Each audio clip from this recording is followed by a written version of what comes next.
As the rumors continue to build of the Bulls going into a rebuild, they have some questions to answer on who they're going to move, and we're going to talk about one of those players that's been in the media a lot lately, and that's Alex Caruso. We're going to cover all of that in this episode of Bulls Digest. I'm your host, Joey Mercer, and before we get into it today, I just want to say that about 97% of you are not subscribed, so make sure to go down below, hit the subscribe button, and turn on the bell for notifications so you won't have to search for this content. If you're one of the ones looking for daily Bulls content or just to keep up with the rumors that have been in the media recently, then look no further. This is the place for you. We're doing it 7 days a week. So without further ado, we're going to get into this right away.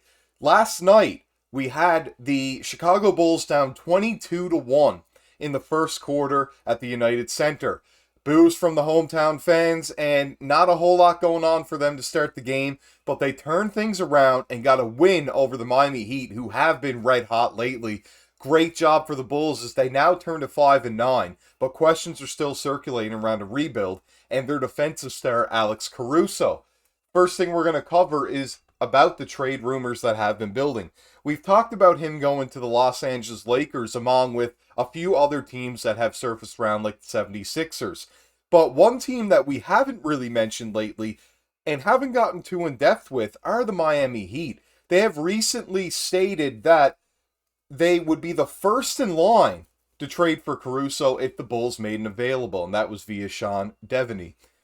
Interesting enough that the Heat would be looking for Caruso. Does this mean that they would be cutting minutes from Kyle Lowry and maybe shifting Caruso to the point guard position? Is it to cover the fact that Tyler Hero has played really well but can't stay healthy? There are so many questions to answer there, but the Heat have been really good this season, and Caruso would, of course, make them better. But the Chicago Bulls need to hold on to their defensive star. Even if they go into a rebuild, of course you want to get as much value and sell him high. But right now, if we're not looking to do that, he is the player that the Bulls can certainly not lose. He has been phenomenal for them so far this season, which leads us into the second topic that we're going to cover here, and that's why the Bulls won't trade Caruso. So the reason that I don't think that they're going to move him is Caruso has honestly been one of the better players in the league this year. If you don't believe me, we're going to cover some of those stats in this video. He has been honestly one of the most clutch players in the league, one of the best defenders in the league, guarding KD, which I can't stop talking about what a great job he did. He guarded Paolo. He is put on the other team's best player, and he does such a good job, even on players that are so much bigger than him. One of the stats that really stood out to me was the clutch points so far this year. It is early, but look at Caruso ahead of the rest. We have guys like Paul George, Chet Holmgren, who's been great so far. LeBron's on the list, Dame, Kristaps, Tyrese Halliburton, who's been great so far the year, and Luka Doncic, who is one of the top players in the MVP race. And look at Caruso, so far ahead of the rest in the clutch win probability added. That's 2.04. That is a weighted average of the win probability, of course, added in clutch situations.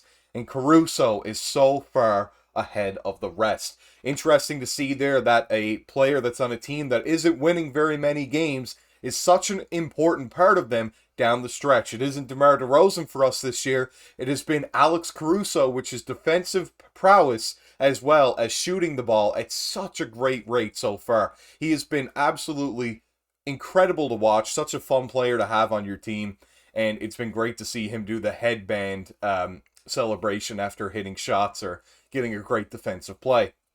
Next thing I want to show here is how he played last season and how he's playing this year. So same amount of minutes per game pretty well.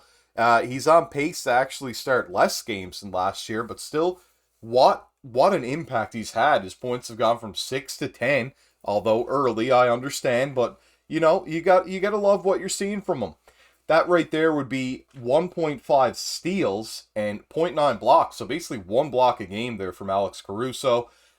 We have 3.5 rebounds and 1.3 offensive. That's a lot for a guy at 6'4", 6'5".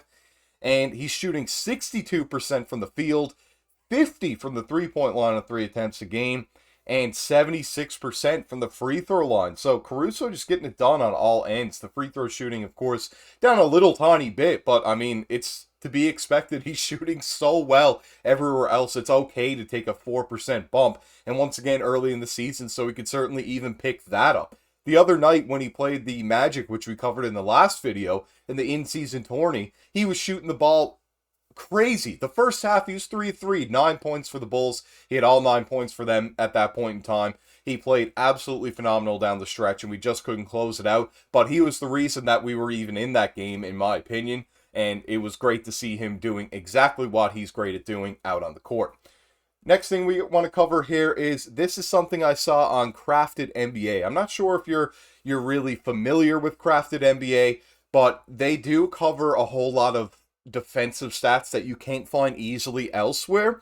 And they also cover some offensive stats that are a little bit more obscure that you wouldn't just get from box scores. So it's really cool to look into those and see exactly how players are playing. And they might not be putting up like 30 points a game, but they might be one of the best players at a certain stat.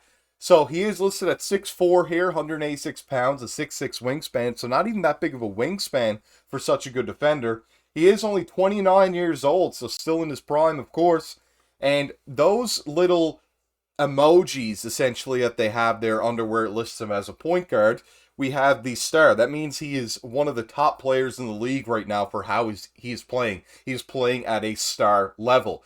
The little tornado next to it, that means he's a disruptor. He gets into it. He gets to loose balls, deflections.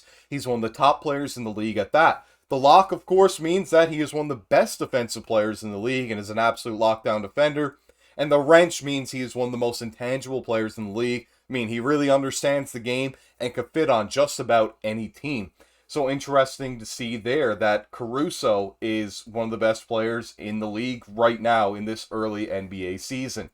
Next we have right here, once again, you can see me through so many green stats, mean it's going to go right through the green screen. So, true shooting percentage so far of the year, 97% in the league. 97th percentile, one of the best players in the league. Shot quality's in the top half of the league, just above average. His free throw rate, once again, 68. Over average, average of course being 50th percentile on this. Three-point attempted rate is up to the 79th percentile. His offensive rebound, as we talked, he's getting over 1 a game for a guard, is in the 77th percentile in the league. His turnovers have been a little bit much for him creating, but that's not his job, and his load is also pretty low. He is a really good spot-up shooter offensively, not a guy to create it himself. As you can see, 61st percentile creation. On low attempts, as we can see, the load, meaning how often he's creating, is only in the 45th percentile. The overall portability is in the 79th percentile, one of the most portable players in the league, meaning he would fit on many teams. The passer ratings in the 80th percentile, you love to see that, a guy that loves to swing the ball, get others involved, and he is one of the better players in the league at that. And the overall offensive is in the 51st percentile. Not exactly his strong suit, but he is such an efficient player offensively that although he isn't creating a whole bunch himself, he can get it done in the other areas when being fed the ball.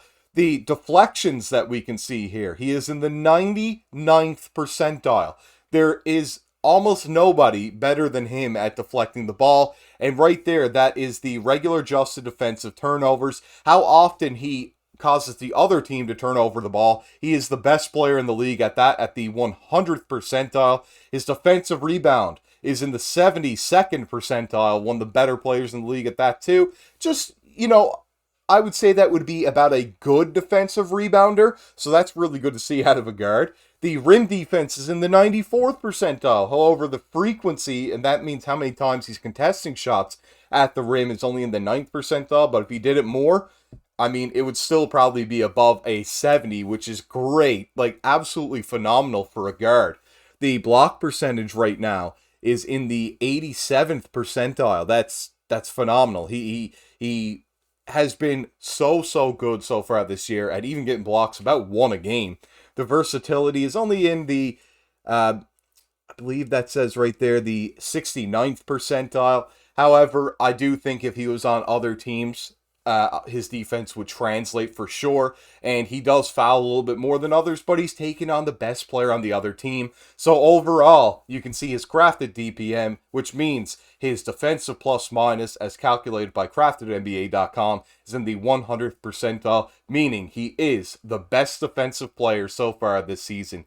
So really interesting, I thought, to look into that, seeing that Alex Caruso is right now the best defensive player when you look at all those advanced stats. I thought it would be interesting to add to this video so you can really see a breakdown of what he's doing that isn't just on the box score, which makes him so valuable. I think his trade value based on those things should be very high right now. And if we're able to sell high and get, something absolutely phenomenal for him, by all means do it. But if it's not going to be a player that's going to be in the rotation, or at least a quality starter right away, then we're not going to do it. Hold on to him. We have so much value with Caruso on the team that if it's not worth what you're getting back, or if it's not worth a player that's better than Caruso, I don't think you should do it at all.